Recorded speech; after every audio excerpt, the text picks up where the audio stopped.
Welcome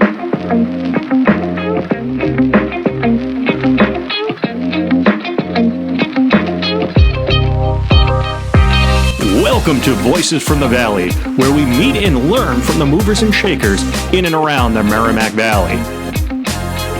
And now your hosts, John Bachmann and Ben Tallberg. We met on social media is how it happened, because your wife, is it Sarah? Sarah, yeah. Sarah runs their social media, and she's freaking awesome. Yeah. And she's been highlighting everything that you do. Does she come out in the field with you too, or?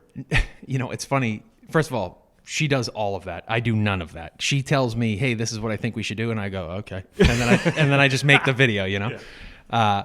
But no, she gives me a hard time for not knowing anything about social media, and then she asks me like what I'm doing in the field, and then I have to explain to her. So, no, she doesn't know the field all that well, but she does a great job with the social media. So, what is it? A coworker that's holding up the camera for you, or No, that's me. I just hold it. Oh, Yeah.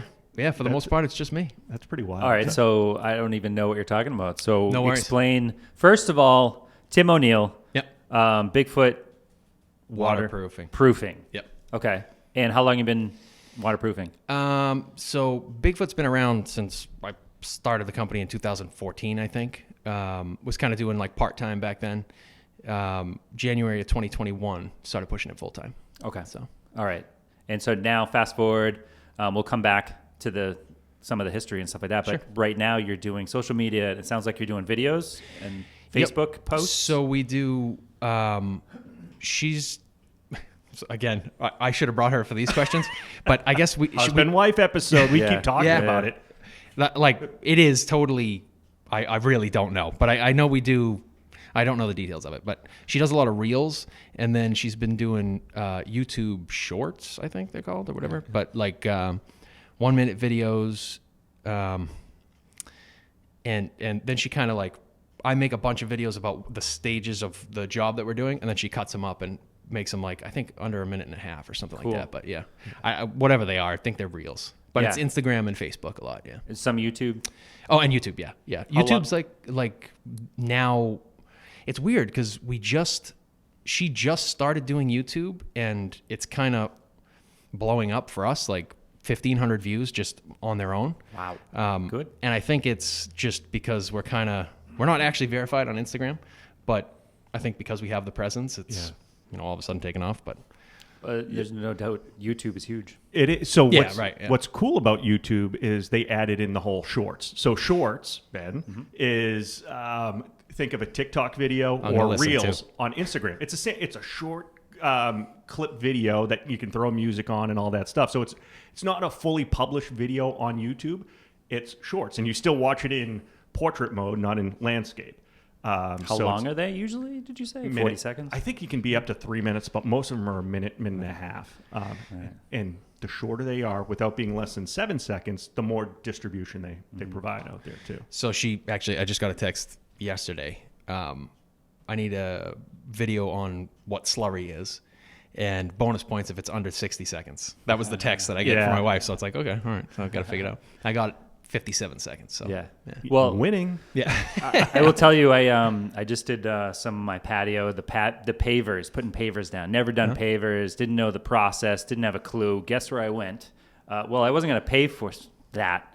It's one of those where it's like, I don't have the money to pay a pro to come in. I can do this shit. I'm just going to throw on YouTube, look at it a little bit.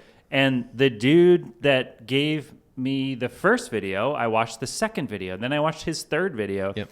And I'm now like, okay, that guy's an expert. Everything he puts out there, I'm going to follow.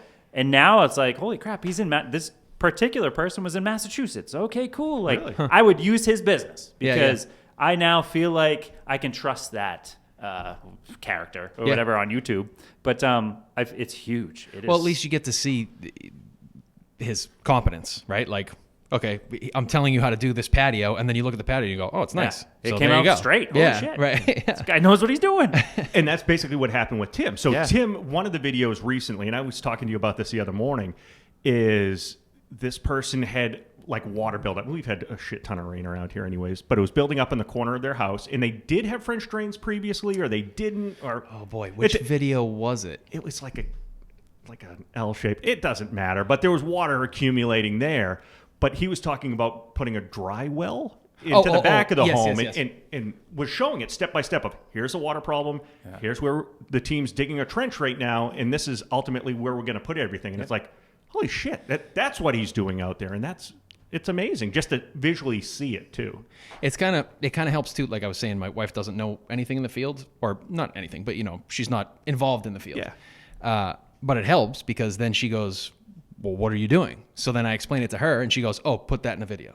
Because she's a perfect audience for those kind of videos. Yeah, I like doing it too. Like one of the things, I mean, regardless of what I'm doing, but when I have knowledge that can help that person and they don't even know that it exists, like I would like to give you my knowledge because you don't have to deal with that anymore or whatever. It's like it's becoming a very easy way to communicate with people. Like absolutely, the injection videos are a big one. Like everybody looks at it and like, what is he even doing? And then once they see it filled, they're like, oh, well, I have a crack in my basement. That does, like, you can do something about that? It's like, yeah, you can, and it's pretty easy. Injection. I don't know what the hell he's talking about now. Like it sounds like some kind of drug use now. What the hell? Well, dry well? I don't know what a dry well is either. Like French drains? What the fuck? Yeah. What? It's a drain. I did want to ask you though, with the videos, are you scared of giving away information so that people will do it themselves or whatever else? No. I don't. I've never felt like that. Like the more information you can give, the better. I mean, it's going to come back. I don't know. Like even working for a company, I was never afraid to show somebody what to do because then I could step up in the company and they could take my place kind of thing. So I've always had that mentality. It's like give people as much information as you possibly can. And most of the time they don't want to do it themselves, or at least they want to know that they're capable of doing it. And then, okay, we'll have you do it because you do it every day kind of a thing. It's like, I have no problem giving any information away, I guess is the answer, yeah. I know who you're thinking about in your head right now. Myself. Well, I wasn't thinking that. No, Gary Vee. He says that all the time. Exactly. Gary Vee is... Exactly. You put it out there. Give. 1% of the people are going to do what you're doing. Why not just keep giving and giving and giving? And it's the like, I don't think you don't want to do business with those kind of people anyway, right? Like those people that are, you run into it every now and again. Certainly I give business to anybody, but you run into it every now and again. It's like, hey, you do this thing. Oh, it does this. And you do that. And you do that. And it's like, okay, I still give them all the information. And then it's normally they end up going with a contractor anyway. They don't do it themselves. So it's I don't know. I always think it's worth giving more information. Right. I agree. I love that. Yeah. Jab, right hook. Yeah, that's what it is. Yeah.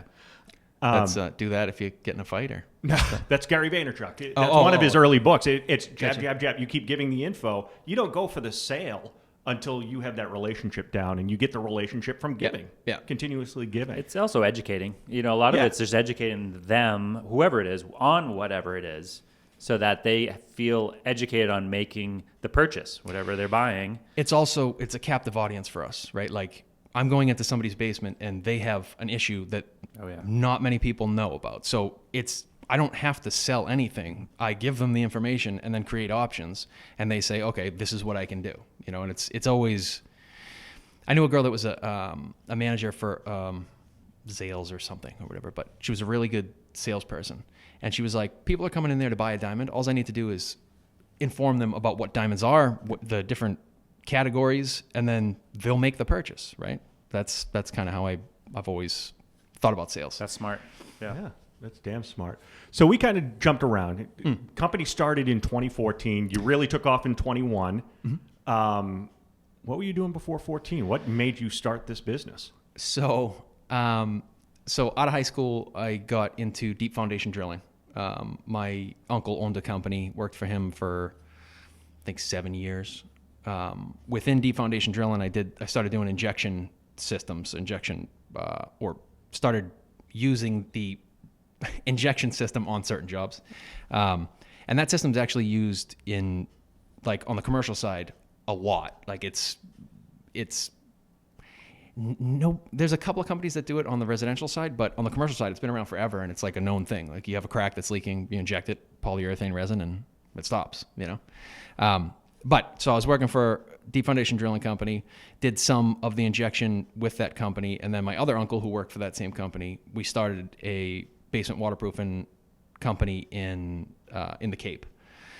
And really, it was he knew a lot about the systems and the products, but never did the work. So it was mostly like, you're going down to this basement and you're doing that. So like, at the time it's like, well, how do I do that? He's like, read the label, talk to this guy, very like, just get it done. So I learned a lot just having to figure it out. And we did great work for quite a while down there. But so Deep Foundation, basement waterproofing in the Cape, kind of at the same time. Then I worked for a spray foam insulation company and started Bigfoot doing the side jobs while I was working for the spray foam insulation company. Then ended up going back to Deep Foundation Drilling in New York. And I used to commute, which is insane, but drive down for Monday, stay for the week, and then come home for the weekends. And it was like, I'll do that for a year, maybe 2 years. And 11 years later, it was like, okay, that's enough. Yeah. It was a lot. So that gets me to January 2021 when it was like, okay, it's time to make the next move. Like, what the hell am I going to do? And I like waterproofing. I like interacting with people. I like helping issues. And so it was like, well, let's see what happens with this, and that's where we're at. I freaking love it. And are you originally local or? Yep. Grew up in Danvers. Danvers? Yep. I went to high school in Danvers. Oh, okay. I went to Fenwick, but St. John's Prep. Yeah, there you go. Hold on. What year? 02. We're going to have to talk after about some connections over there. I'm 98, but. Yeah, I got 27 first cousins, so I'm sure we know somebody. Yeah. There's a lot of us. Yeah. My mother's one of 13. Those Irish. Yeah. Yeah. Why Bigfoot? What's the name? It was kind of a joke between me and my brother-in-law. So kind of like the Batman origin. Mm-hmm. Probably not as cool, but I saw an Unsolved Mysteries when I was a kid, and it scared the crap out of me, and it was about Bigfoot. So we started having like joke conversations about, well, me being scared of Bigfoot and him making fun of me. And then it turned into this like ongoing joke of, in a fight, who could win. And that was like 6-7 months of us just like, a grizzly bear against Bigfoot. But Bigfoot had a sledgehammer, like who would win? Bigfoot. Like, obviously. 100 times. Bigfoot 100. wins every time is the answer. No. Oh, yeah. Versus Nessie? Loch Ness? Yeah. In the water. Yeah. He's got thumbs. Everybody wins with thumbs. Right. In the water, well, that's, yeah. Nessie's got a lot of hair. Reach. He's got reach. Yeah. So. Yeah. Is Nessie violent? I don't think I so. suppose Very Bigfoot might not docile. The Scottish tend to be docile. I don't know. That's a good one. We'll have to ponder that.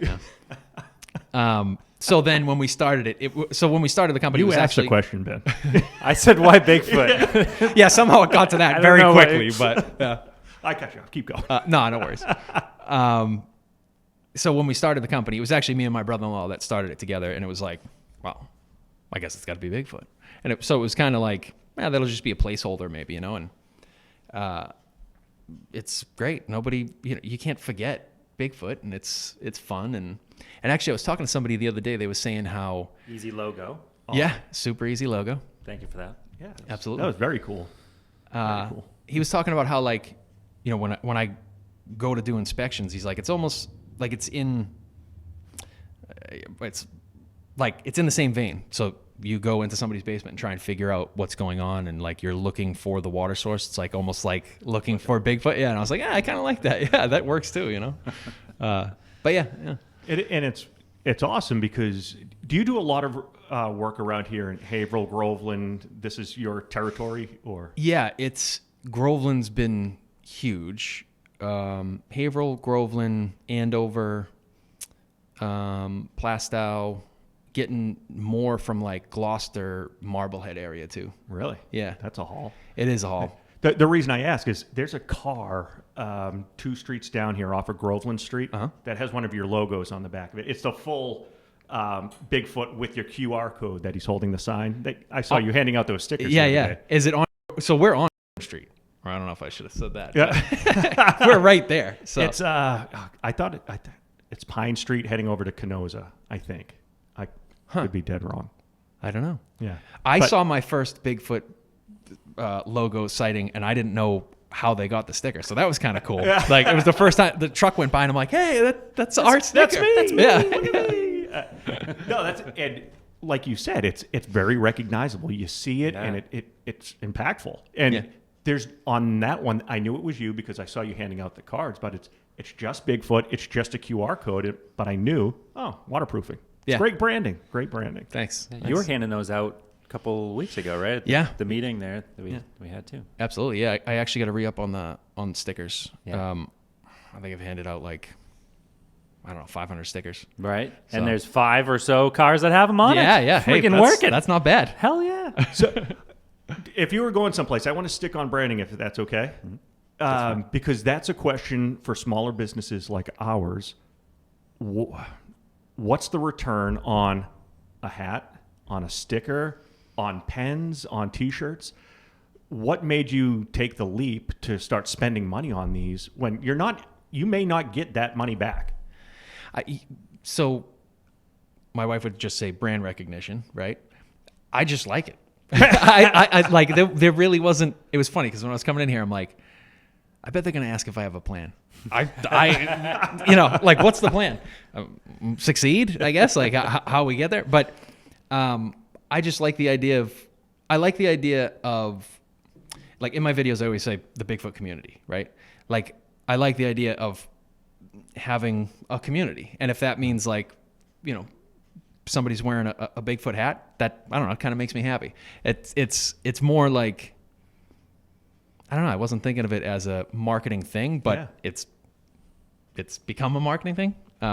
So I guess I didn't have a specific idea behind it other than, well, I want a hat with a Bigfoot logo on it. Yeah. But there's something to be said about the brand recognition as well, too.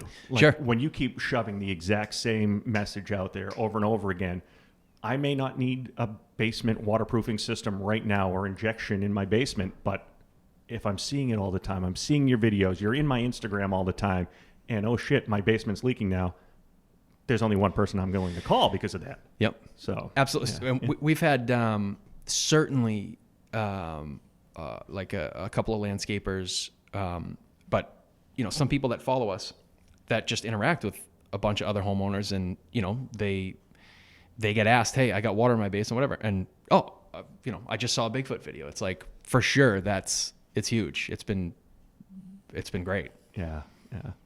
And then the other thing, how Sarah and I got connected on, they were doing work right over here. Oh, yeah. The next house. Yeah. And I could see him out the window in the office here, and me just being an ass, I took a picture and I went, oh, I see a Bigfoot in the wild. And she got a kick out of that, and that's how that relationship went going. Gotcha. Yeah. That's it, yeah. It's real witty over here, Ben. Real witty. So post it and tag us, and you get free swag. That's another one. Is that what you do now? Yeah. If you capture a Bigfoot sighting, whether it's our sign or truck or somebody working, you post it, tag us, and we'll give you some free swag. So freaking smart. Yeah, it is. That's genius. And me, I was an idiot. I used one of the disappearing ones in the direct messages, so it was gone. I'm like, oh no. That's funny. Actually, now that you say that, because she said, oh yeah, he sent the picture. I was like, sweet, what was it? And she goes, oh, it disappeared. He used whatever. And I was like, I don't know what that means, but it sounds good. I don't know what it means either. Yeah, all right, good. I don't know. So in direct messages, so let's go back to Tim for a second. Tim, I sent you a deleted, we deleted this podcast thing. I have no idea what I'm doing with this fucking calendar. I give calendar invites, and then I try and put it into my calendar because my wife doesn't see it. And somehow I sent it to Tim, and I think the last interviewee also was like, hey, are we still on for Friday? I got to decline or delete or something. Dude, I don't know what I'm doing with this shit, but I can't figure it out. You'll learn. I'm totally okay with it. I've said for a while I was born in the wrong era. It just doesn't, that stuff doesn't make sense to me. I kind of get it. I'm doing this shit, but I don't get it. I don't know. I just apologize for that. Oh, no worries. He sent me an email. I don't know if you saw it earlier. Or it was last night. I didn't even see it until 10 o'clock at night. I'm like, oh shit. We're still got a podcast, Tim. No, you're coming. Don't do this. No worries. Don't do it. But thank God you did email me and was like, hey. Yeah, it was actually, I probably wouldn't have noticed had I not been looking at my emails and it came up and I was like, oh, so yeah, it worked out. I'm canceled. I'm canceled. They canceled me and They don't like me anymore. yeah, no, it wasn't a cancel. It was me being a moron. I don't know this technology. So take it away, John. No, you're all good. I'm having a real tough time looking at you and not cracking up because that ass crack on that mug that you're drinking out of, like, it's an ass crack and an ass just sticking out at me. And a beer belly. What's the red? I don't know. Those hemorrhoids or I don't know. I know. What the I hell? don't know, red. Not good. It's not good news is what it is. So it's, yeah. You don't want that. You don't want You don't have that. to see colors to be a mechanic. There you go. That's probably true. Let's get back on track here. So how many employees do you have? That's what I was asking. So right now it's 5 plus me. Okay. So you get a job, you've got plenty of people to go. Do you have 2 separate jobs that you can go to or So full disclosure, it was me up until 7 months ago. Mm-hmm. It was me. My son would help me out, and then obviously Sarah in the office. But we're like still finding our way. I have 2 crews, but we're still finding our way of, I was talking to the guys the other day, like I still got to figure out what each individual guy is good at, and then we'll kind of separate into, what specific project we're doing. But yes, 5 guys, basically 2 crews. Cool. Yeah. 2 crew, because that was going to be my question about the size of the company, because you're talking about getting more in Gloucester and Marblehead, and you're doing a shit ton in Groveland. Yeah. They're not close. So you need 2 fully independent. You can't be the foreman on both jobs. That's so thinking about this and reading the questions, it's like, what's the most difficult thing right now is spreading myself too thin. Like I'm trying to figure out, like I want to have my hand in every project because I want it in varying degrees, right? But I want to be tied to every project because Bigfoot is still my name, right? Like I put my name first. I saw it. No, it's I put my name on it and it means something to me, Is it Tim O'Neill's Bigfoot waterproofing? Nope, it's Bigfoot waterproofing, but for like how I thought of it was Bigfoot is me, I am Bigfoot, Yeah. But so I'm trying to take the values and the customer service that I want to provide and hand that off to the guys and kind of, but it's happened very quickly. Getting the guys and all this work has come in, and this year has just been obviously insane. I mean, everybody knows how much how much rain we've got. So that's probably the biggest hiccup at the moment that I'm trying to kind of flush out. And that is so. We've talked about it at the shop, at the agency, of when do you give enough rope and let the new people or that crew or whatever it may be take the extra step out there. It's so tough. And when is the right time? Yeah. I don't know if there ever really is. And sometimes you just got to let them fly. And if they flop, it's a learning experience. But yeah, I mean, it's certainly all the guys are great. Like, and thank God for that. It took a little while. So in Deep Foundation Drilling, I was running the New York branch. We had basically like 5 crews at one point, 4 to 5 crews. And I trained guys forever. I can't stand training guys, at least on the drilling side. Like I was done with that. That was half the reason why I left too. But like, what is your goal as a Bigfoot, as a business? So that's the question I was nervous about. What is Still it? figuring that out Today. Yeah. What do you want to do next week? So I guess the immediate, I want those crews to be independent and to be able to, basically, I want to get to a point where we have an injection side of the company and a drainage side of the company. That's really what I'm heading towards. That's what we're going for. I know a lot of contractors that maybe the owner, maybe the lead guy, whatever, he goes to the job sites, talks to the customers, sells the job, goes over estimates, and then goes to the next job. And then the crew comes and then does their thing. Is that kind of how it works anyways? That's, like I look at every job right now. Yeah. And I've been looking at 2 to 3 jobs every day for the past 3 months. Yeah, it's like, that's insane. it's great. It's just, it's a lot. Like, and I want to make sure that's kind of back to spreading myself too thin. Like if I can't help everybody. And you can't be on the job if you're driving around to these places getting estimates. So it has calmed down a little bit now. But so what I want to do is kind of train each guy or the lead guy of each crew to do what I do, but I'll still do the sales and the inspection. So I want, I'm having them come with me to look at the jobs, what I'm looking for, all that jazz. Like they know what we're doing, but they don't have the experience maybe to find what needs to be done before, what the problem is. But ultimately, like I don't like sales guy crew because there's always a disconnect, and that disconnect is extremely frustrating for a customer, right? Like it doesn't matter how it goes. If you're talking to one person about something and then another person does that something, it's like, I'm just thinking about my experience with it, and it's like, I can't stand that, So I want them to be knowledgeable about the sales side of it, but do the work. Yeah, if they miss one thing that you guys talked about, you talked to the client and everything was understood, and then the crew comes in and that one thing wasn't done. They told you 1,000 things. Yep. And there's something in their brain that was really important that they said, and if it wasn't taken care of, it's like stickers on a windshield when you do an oil change and it's not on there.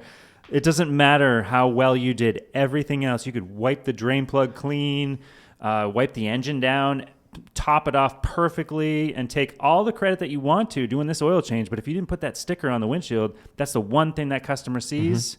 They're pissed. They think you screwed everything up. That was it.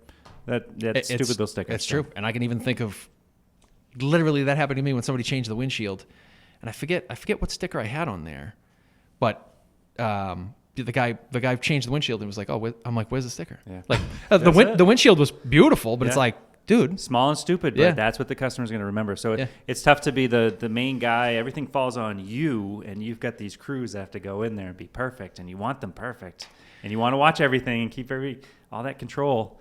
Right. I know that's like, somebody actually told me the other day, like, "Oh, you're not a micromanager," and I was like, "I'm not."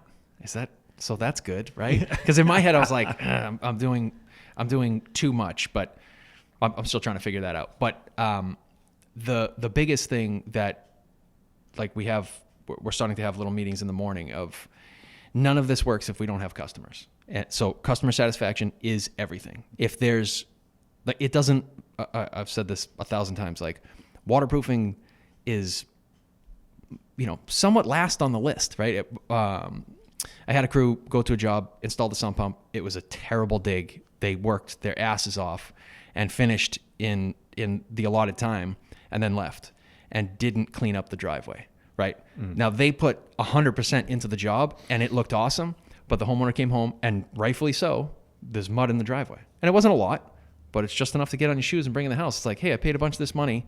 Like, I don't care if I don't have water in the basement. Now I have mud in my kitchen, So it's that stuff. So we're having constant conversations about, like, that. Like, yes, work very hard about the contracted job, but at the end of the day, and literally at the end of the day, the customer is number one, So This guy is preaching my language. Customer experience. It's key. It's everything. Think about it bothers me, and I said it forever. Customer service is dead, but it doesn't have to be. Hey, Ben, what's new with you? Hey, buddy. So we have changed our name. What? Yeah, we've gone from Amesbury Foreign Auto to AFA Auto Repair. It's just more simple. This gives us the opportunity to show that we also work on domestic vehicles. So we're foreign and domestic now. We're looking to just, it's pretty easy. You see what we do, and it opens the doors to more customers that we can help. Because there's a lot of people that have an Audi, but they also have a Chevy. So this kind of shows that we're now AFA Auto Repair. We're based out of Amesbury, but we could be based out of Newburyport, Salisbury someday. Ooh. Hey, we could move around. So this takes away the Amesbury part, the foreign part, and it really should help us kind of grow. That's what we want to do. Awesome. I'm loving it. Yeah. AFA Auto Repair. Yeah, that's it. Here we go. Customer service is dead, but it doesn't have to be. Like, it's pretty easy to, I'm big on communication. If I say we'll be there at 8:30 and we're going to be there at 8:41, just text the homeowner and say, hey, we're going to be there at 8:41. That's all it takes, just a text. So when they're rushing to get out of the shower to meet you there, they go, oh my God, I have, an extra 7 minutes, so 6 minutes, whatever. Yeah. Like, that's all it takes. And that might be the whole job that they remember, is like, whatever you did for waterproofing is great, but they were awesome because they text me that they were going to be 10 minutes late or whatever. Yeah, they don't know. They may think that you forgot. Right. You're not even going to show up. Like, right. I'm here at 8:30. Like, what the hell? And 1 minute over, that's it. You're furious at that point. Yeah. And then 2 and 3 minutes, it's like, where the fuck is this guy? Yeah. And you're starting that, or the crew is starting that relationship with the customer on the wrong foot, right? It's like, if they showed up a minute, or whatever, 10 minutes late and didn't let me know, like, are they going to find something that's wrong and not let me know? Like that. Could be anything. I do want to come back a little bit about the crews, the training, and all of that stuff too, because I want to know about you personally. So we're talking a little bit of you want to be able to go out to see these jobs and maybe train somebody to do that. Which part of the job do you love the most? Do you like actually hands-on doing it, or the interaction with the customer and winning that job, for lack of a better word? So if I had to pick, I would say meeting the customer and interacting with the customer. I like that, but I'm a really tangible person. Like, I need to see production at the end of the day. Like, paperwork and entering shit in a software system doesn't do it for me. It just, my head pops, So, perfect scenario would be, I'd be able to do small injection jobs so that I can get the physical aspect of it and have that tangible product at the end of the day, and then look at and sell solutions. Awesome. Sales. Yeah. Because that's going to be more scalable in the long run for you as well too. So when we get this guy up to 10 different crews, he's not going to be able to get out to all of them, but he can still inject here and there and still. That would be awesome. Yeah. I was thinking that it's like, do I just get somebody to, and I'm thinking about this, actually talking to my cousin about, well, we're talking about a bunch of stuff, but it's like, do I just get somebody to run the company and then I can do sales and do a little injection here or there? Like, I know, right? Because it's like, then it's not me, right? But nope. Well, so I guess it comes down to you can go your way. My thought is, I've had a boss. So I bought my boss out. So I literally was like, okay, cool, Mr. Bossman, I want to buy your company. Great, we settled on it. You're going to work for me. Mm-hmm. And he didn't do too well because he no longer had a say in how things were going to go. When if you're the owner, but you're like a silent partner and you're working for the company and somebody else is managing it, they don't have what they need to be able to pull the trigger on some things. And vice versa, if you don't own the company and you're working for somebody, you don't have what it takes to pull the trigger on marketing. Like, right. Your wife might just be like, what happened? I wanted to do this, this, and this. Well, the owner or whoever's in charge is saying, no, we're not going that direction. We're going a different direction. I know. I guess running the company is more like the back end of the company. Like operations manager. Yes. Yeah. Like, just do all that stuff, would you? Like, I don't want to, like, I'm talking to my cousin about creating some systems and checklists and, just software, some program, I don't know. Yeah. But basically so the guys can check in and kind of run on their own under his supervision or somebody like his supervision. Like, more like that, I guess. I certainly don't want to give up control because Bigfoot still is my name, but like that kind of running the company. You need a manager. Yeah, for sure. Yeah. And it's set the standards. This is the standards that you're going to run with. Here you go. Right. And even to that point, like, it was funny. I was telling Ramiro, one of the guys, so he's kind of moving into being an injection crew, and ideally it'd be awesome to throw him in a truck and just let him do the injection. And I told him, what I want to do is set you up with a truck or a trailer, and you just have everything you have, and basically you only have the lock to that trailer. Like, that's ultimate. And he goes, well, I'd give you the code. And I said, no, I don't even want it, because I'll go in there and take your tools for, the job that I'm doing. Like, I know how that works. Like, that would be my ultimate dream for that. It's like, I need somebody to push back on me too sometimes, But that's got to be a great crew member that he's turning around saying, like, no, I don't even want, I don't want you to trust me. I want you on top of it as well. Oh yeah, too. they're like I said, all the guys are great. Like, you know, have them in my house with my wife and kids, and you know, like they're all great guys. What do you do for appreciation type of things? You cook lunches and dinners or anything for the guys, or what do you do for appreciation stuff? Mostly good hugs, but no bear hugs. I thought that was true. That would have been great. I do. I mean, who doesn't like a good hug? Yeah, exactly. It's another Hug Thursday. Oh, shit. Honestly, that work? I haven't, and shame on me, I haven't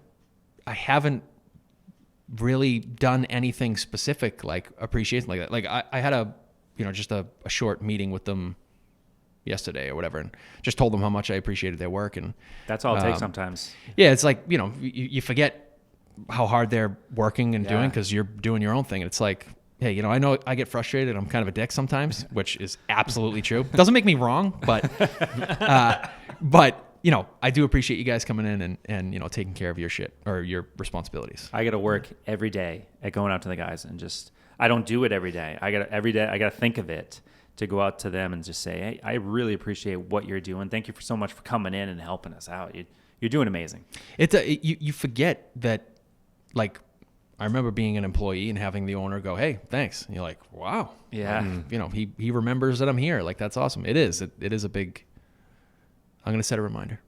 Set a reminder for Monday. There you go. And then or tomorrow. Buy them all drinks. Oh, you guys work tomorrow and Saturdays. Oh my God. We're going 7 days a week. We've been going 7 days a week for 3 months. Are you going to burn them out?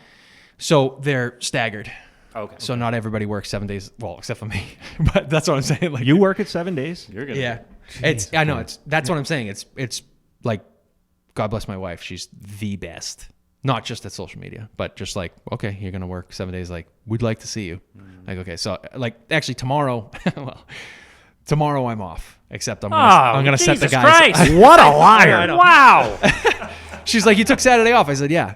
I mean, I got to get the guys set up, but I'll be home after that. Good for you. So yeah. Tomorrow we're off. Good. But So let me ask you a question about all those hours then. You've been mentioning kids. How many kids do you have?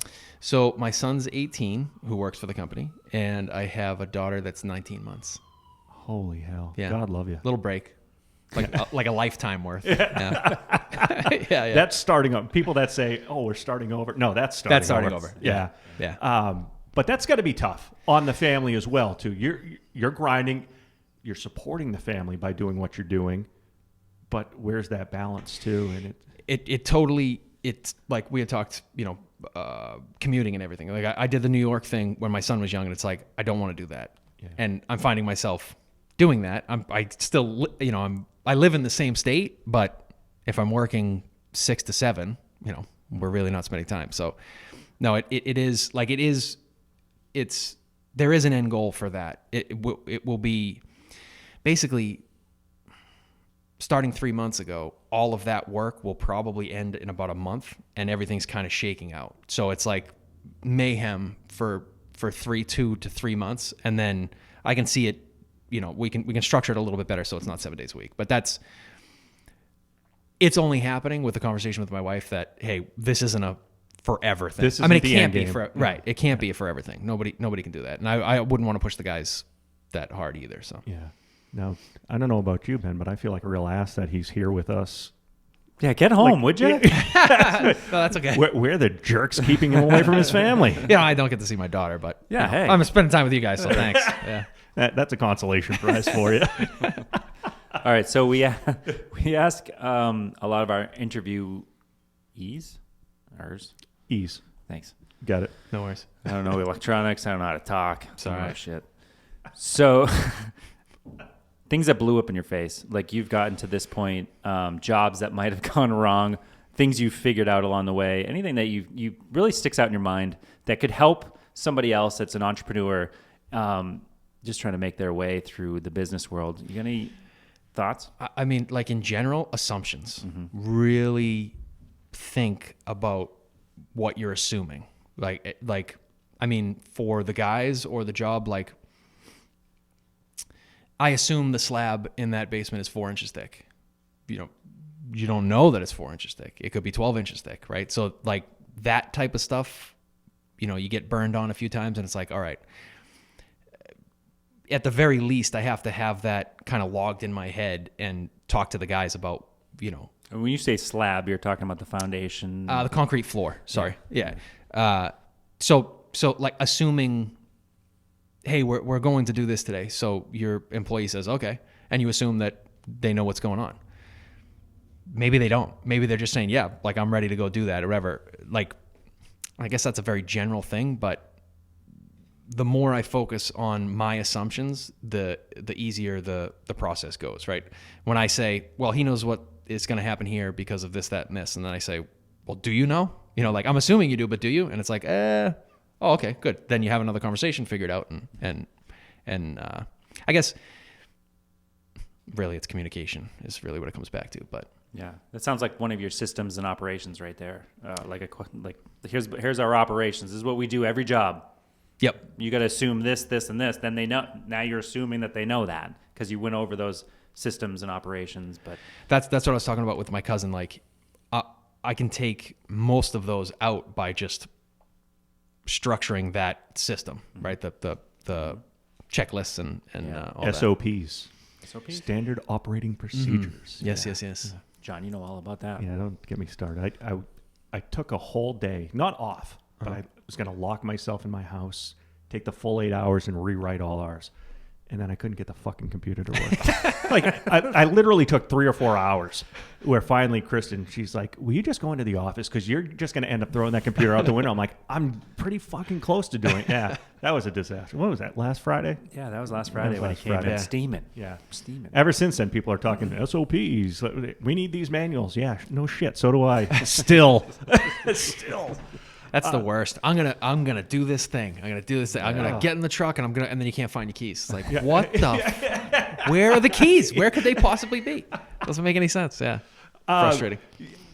We talked about pitfalls right there, but one thing that I have to ask you about your hiring. You said basically it was you alone up till 7 months ago. Now you have a 5-person crew. Mm-hmm. How the hell are you hiring that many people that quick? Where are you hiring them? Yeah, well, so. Friends of friends, acquaintances, and first it was my son started working, and it was like, hey, I got a buddy that's looking. So then we had the high school mafia, which they were all great. So it was four 18-year-olds. Mm-hmm. And again, I grew up, or they grew up coming in the house, and I know the kids, and they were all great. They really don't know anything, which is okay, but also that's a problem in and of itself. And then we basically started branching out. I mean, honestly, it's been luck is really what it's been. Landscaping company that works in my house, talked to a guy. He knows a guy, great guy. He knew another 2 guys, and that's kind of how it, but like, I know how that doesn't happen like that. Most like, hey, this guy's looking for work. If they're looking for work, it's because they're not great. Or at least let go from somebody else. Yeah, exactly. Yeah. It's like, hey, I'll do anything. It's like, well, I don't think you will. Because you're not working right now. But yeah, honestly, I don't have any, like, that was pure luck how we've gotten these guys, really. And I'm super grateful for that. You still have the 18-year-olds? So there's 2 of them. Yeah. One went back to school. The other 2 moved on. Yeah. Wow. Is it like, I don't know, in our industry, you need A techs, B techs, and C techs. A techs are like the cream of the crop, and they can diagnose things, and then the C techs are more oil changes. So in your industry, is there that guy that you're looking for? Like, you want that A player?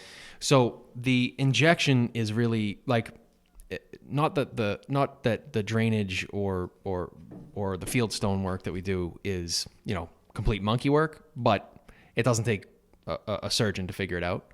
So kind of once you get the rhythm of it, you can pick it up pretty quick. But the injection side, like, you do need to know what you're doing. So like, Ramiro is stepping into that position and kind of understands the process and understands what can go wrong with it. So I guess, yeah, the injection side would be, a class A, and the drainage side and field stone work would be, class B. Gotcha. Maybe not C. Yeah. Yeah.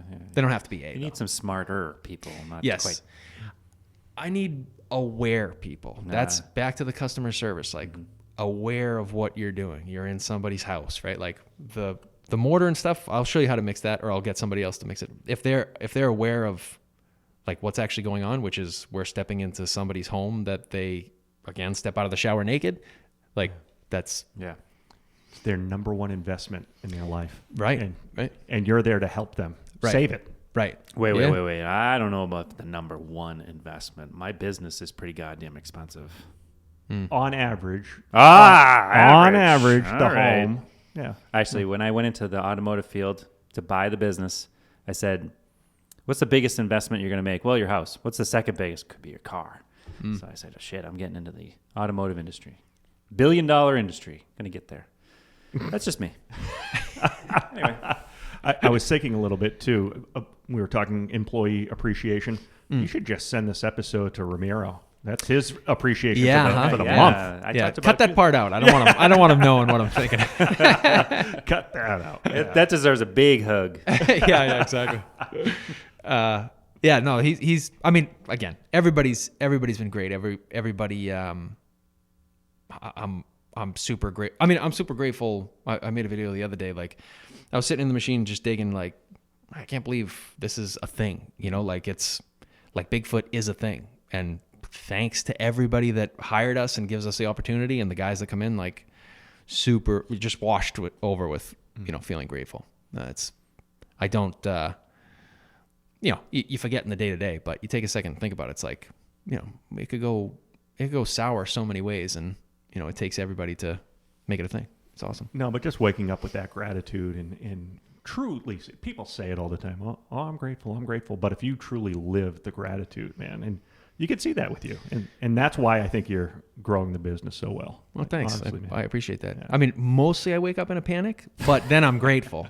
I wake up and go, I gotta get to the truck. I gotta get that. Yeah. But yeah, no, it's the only reason I'm feeling panicked is because I have the opportunity to do this work. So hell yes. It's big. So Ben, I don't want to step on your toes. Your favorite question, and we didn't ask it last. Are you insured? No, I love that question. That question's awesome. What's that? No, I'm joking. I'm joking. Yeah. What? Yes, of course. Yeah. Every contractor's insured too. They write it on their truck, so they have to be. Yeah, exactly. No, but I'm going to steal it then. What's the legacy that Tim's leaving behind? What's the legacy that you want your 18, 19-year-old and your 19-month-old?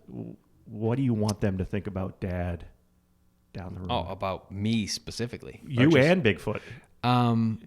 You are Bigfoot, remember? That's true. I guess I was thinking more like well, I guess it's the same thing. I'll leave that in my head.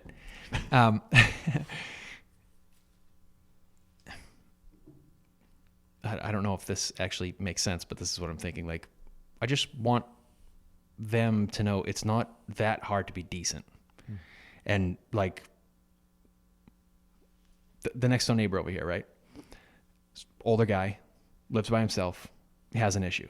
Like, just think about that for a second and do the right thing.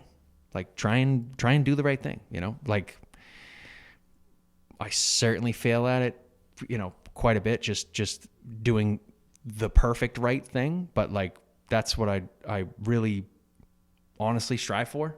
And I think back to just information, like if you're giving information and it's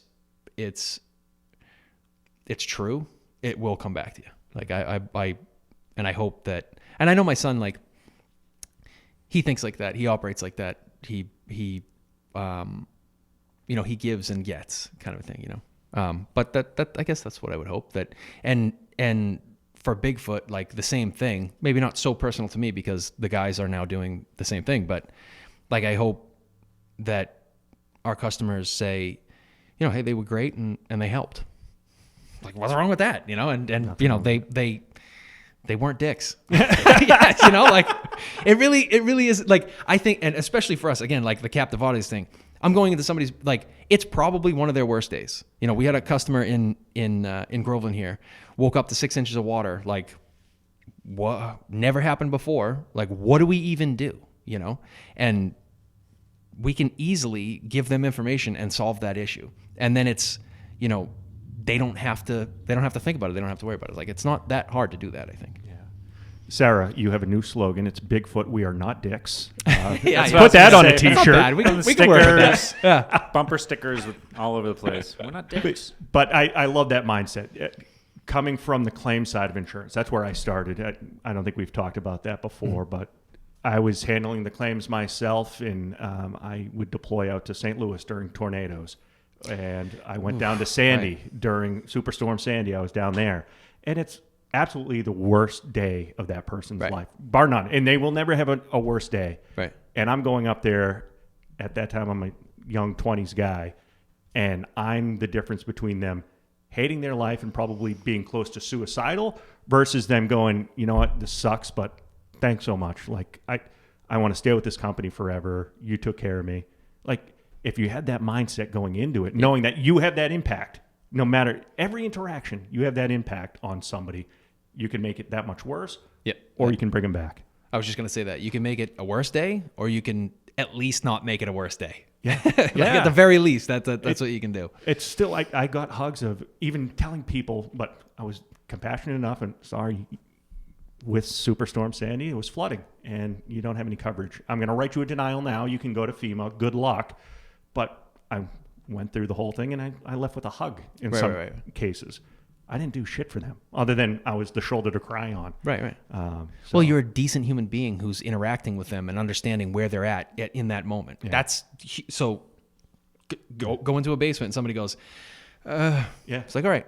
I actually, somebody just commented on this and I didn't really realize that I was saying it, but she's a massage therapist actually in Gloucester. But she said, hey, yesterday when you said none of this really scares you, like, I really appreciate that. That made me feel, and I was like, oh yeah, I do say that. Because it doesn't, like, and then I thought of her giving somebody a massage and she goes, oh boy. Right. And you go, what? Right. Am I going to die? Like, what's going on? It's like, oh, no. It's just a knot and I'm excited to take care of it. It's like, so, that reassuring, it might be horrible, the situation that we have to deal with, but it's like, I got it. I understand where you're at, and you don't have to worry. There's a way of being arrogant about it too, and there's a way of being good about it too. Right. Yeah. Do you? Speaking of you two both, do you? Let's say I'm a homeowner and I have 6 inches of water in my basement. The first person I'm calling is my insurance agent first, and then are you talking to other insurance agents? Don't call your insurance company. Right. Not to overstep. No, I love this. Go ahead. Call up a water mitigation company to get the water out because he can't even do his job until the water's out of it for the most part. Right. Get in touch with me, and I will tell you, give ServPro, Service Master, call the fire department to pump you out in some of those instances. And then once we have it receded a bit, now call in Tim and let's stop it from happening the next time. Yep. Do you go to insurance companies though and put your name out there? I have, but in January 2021, I called everyone, everybody. Just that was the biggest push. Called everyone, real estate agents. I was making 5 or 6 calls a day just to everyone, but didn't really get any response from the insurance companies, to be honest. It's kind of like companies or agents. Were you calling? Agents. Okay. I had a couple, kind of refer me, but it's kind of like, it's not really in your world, or at least that's how it seems. Agents are tough because I'm the salesperson. I'm the one managing it all. But if a claim ever comes into me, it's going into the company and the adjuster's handling it. And the adjuster's the one that's handling all the shit behind, okay, this is how you help it from happening again. And it's the adjuster. So Gotcha. I'll get you in touch with some companies. So the company side, that would be huge. It may not be right away, but it will develop over time. With the waterproofing, it's not like a body shop. Body shop goes into a company, boom, they're done. But I definitely think there's a market, and we'll talk about some strategies about that offline too, because that would be huge for you. Yeah, that's why ServPro and Service Master is constantly going into the company side of things. Yeah, they come to the agencies as well because what do I have? Maybe it's a very small percentage of my clients that have a claim. Very small percentage.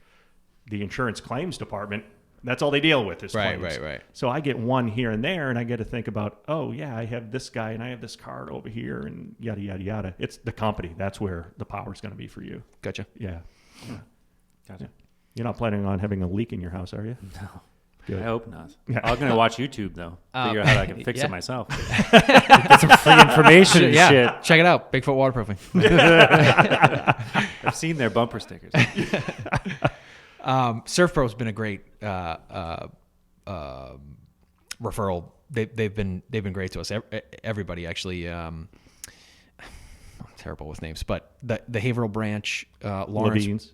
Yes, Pat Levine and Michelle Levine. yes, and there's an Eric over there as well. I think, or that might be Lawrence. That's Lawrence. That's yes, Eric White. Yes, Yeah, yes. yeah. They've been great.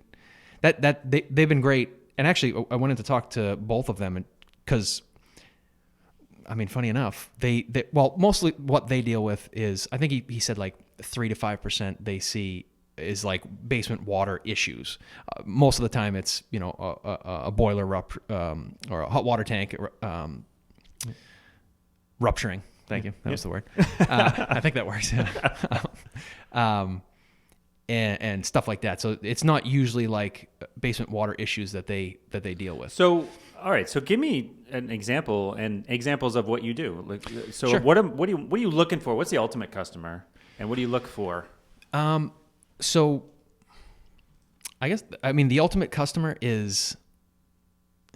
Here's the keys to my house. Go fix it. yeah. Like, I know that. No, but- I mean, the ultimate customer is like, or the people that I would want to reach out to are the people that go in the basement and go, I don't know what's going on there. Like, there's water there, and sometimes it's there. And you know what is funny, actually? One thing I always kind of get a chuckle out of, and it makes sense, but everybody always tells me the size of the puddle. Like, the puddles, it went all the way over to there, and it's like, okay, that's fine. I mean, it doesn't make a difference to me. Like, I want to deal with the source, but it's a That's funny, impressive. yeah, exactly. It's I've a never funny seen a thing puddle that- like that Holy before. shit! I only that's see a them big usually puddle. like little puddles. I'm telling That's you. a big puddle. It goes all the way to the Can I other take a side video? sometimes. Yeah. It's like, oh, okay, but I'm going to deal with the source over here. But basically, the guys aren't going to believe this shit. Did you see the size of that puddle? if you have any amount of moisture, water in the basement that is bothersome, reach out. Like, conversations are free, inspections are free. Like, there's always something to be done. That's the ultimate customer is somebody that goes, I have an issue, but you can't do that because of this, because somebody told them somewhere along the way that it doesn't make sense or whatever. Because there's 1,001 things that can be done. So if I'm refinishing the basement and I want to waterproof it, I mean, you're the guy to call. Sure. So we do drainage systems. We also work with, here's a plug, 603 Basement Solutions. They do all of our complete drainage systems. And my wife always laughs, but we do their crack work. So she's like, you got to stop saying that. I'm like, but that's what it is. So we trade work back and forth. Okay. So if you were to certainly you can always call and we'll line you up with 603. But if you're doing a complete system, you're looking to finish off, then they would do our complete systems. So you're more of cracks and smaller leakage? Yeah. I mean, if you have fieldstone that's leaking, we repoint, waterproof, slurries. We do drainage outside. Obviously, the couple of videos. A lot of crack. So your wall floor interface, where the wall meets the floor, that's a cold joint. Sometimes our cold joint is two cementitious products poured at different times. So if you put an addition on the house where that foundation meets the foundation, that's cold joint. So cold joint, cracks, settlement cracks. Yeah, we can take care of all that. Okay, that's a good description. Yeah. I like that. Okay. That helps me because I thought you were doing like complete, I don't even know. You do the whole floor or something like that. But normally when people think of basement, like a basement system, it's a sump pump, French drain, vapor barrier on the walls. And that certainly does do the trick. There's a lot of other steps that can be taken all in the same direction. A complete system can be pretty costly. So there are steps along the way that again, back to the perfect customer. Like, a lot of people think that it's like either 15,000 or I just let the water come in. It's like, no. There's a lot of room in between that, and we pride ourselves on figuring out what those steps are. But it's that you're very personable and you're very kind. I can tell already. Do the right thing. Or I'm the best liar ever. Or you got a great face. I'll tell you, you got a great face. But so if I have a question though, as a homeowner, there's a water something in my basement. We're fine to call Bigfoot. Absolutely. And you could come out and look at it and go, you know what? I think this is the best path for you. Absolutely. I again, back to information, like anything you can think of, call. Like a 30-second conversation, it doesn't cost anything. And that's back to, sales and interacting with customers. Like, I like that because I earned that knowledge with blood, sweat, and tears. Like, I'd like to use it for something. Yeah. So if you have an issue, call me and we'll talk it out. And if it's not me, it doesn't matter. Yeah. We'll point you in the right direction. You've been in the business long enough to have a lot of sources, I'm sure, to point them in the right direction. Yeah, for sure. Yeah. So, anybody that you look up to? Any books that you read? Anything that really you would love to point out to people? The answer shouldn't be no, right? God damn it. I mean, nothing that springs to mind like that, like as far as any role models. Was your uncle like somebody that you... John, what's going on, buddy? What's going on, Ben? Hey, so how long has Norwood Insurance been around? Norwood Insurance has been around forever. We've been protecting families and businesses in the Merrimack Valley for over 150 years. So if people in the Merrimack Valley need to insure their homes, their autos, their businesses, you just need to look to us, Norwood Insurance Agency. Got it. Any role models? Was your uncle like somebody that you... Oh yeah, certainly. Yeah. So I have personal, I thought you meant like, out there for everybody to know. But yeah, there's certainly, one of the questions that I pre-read was, you go ahead. Sorry. You go ahead. I'll be back later. No, you go ahead. Well, one of the questions, I think you must have wrote those questions. Oh, no? I haven't seen that list in a long time. I've been deleting shit, so I don't even Well, I actually liked the questions. They were really good. But it leads me to advice that I forget exactly what the question was, but that's a good one. My best friend's father owns a company, been around forever, and like he's a guy that I look up to. Like I don't reference him or really call him. Or have conversations, but I've watched him. I listen when he's talking. Like he knows enough to have influence on me in my thought, right?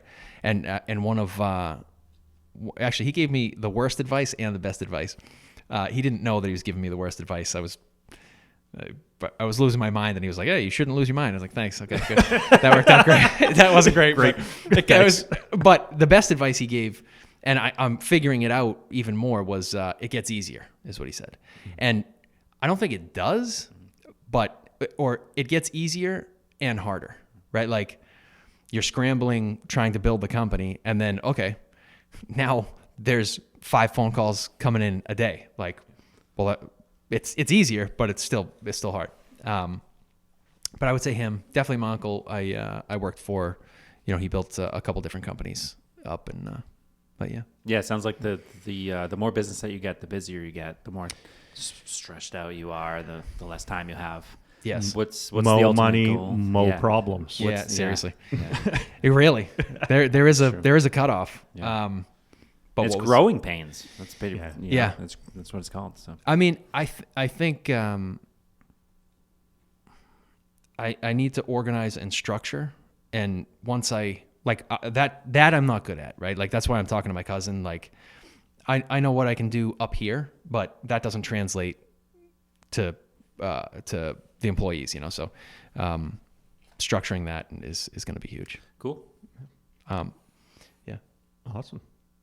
That's all I got. Other than I think he's going to appreciate this fortune cookie a hell of a lot more than you did, Ben. But listen to this. I got this one today.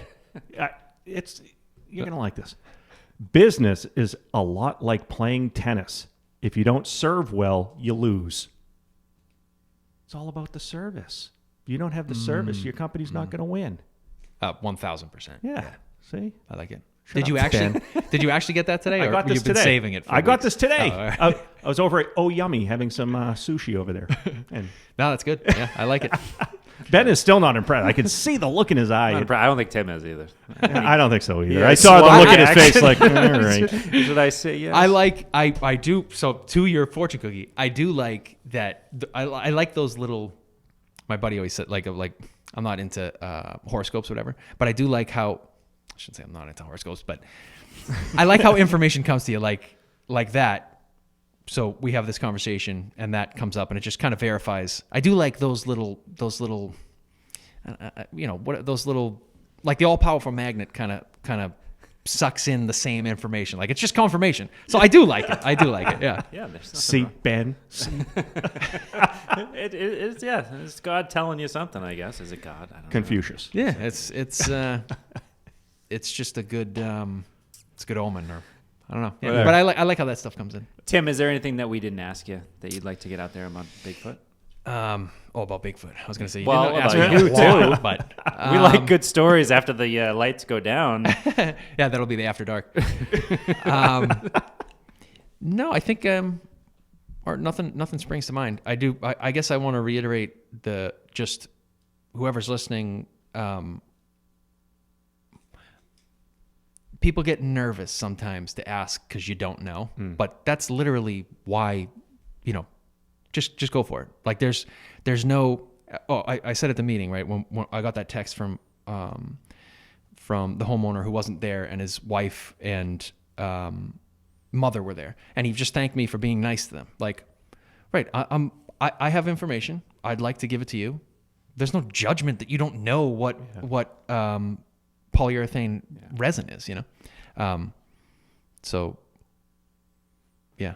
So it's okay to ask the dumb questions. Yeah, reach out. Yeah, reach out for sure. If nothing else, just give a call and we'll hash it out. I like your meetings too. Do you do meetings every morning or is it every week? Or It hasn't been, but I want to do every week. Yeah. I want to do 15 minutes, 10 to 15 minutes in the morning of just the meeting on the day, and then once a week of the company's goals and what the guys are seeing. Like I had one of them say, hey, if we don't have a tool like that I think could help, what should we do? Yeah. That's a great question. Yeah. Right. Like definitely let me know, by the way, and I'll get the tool.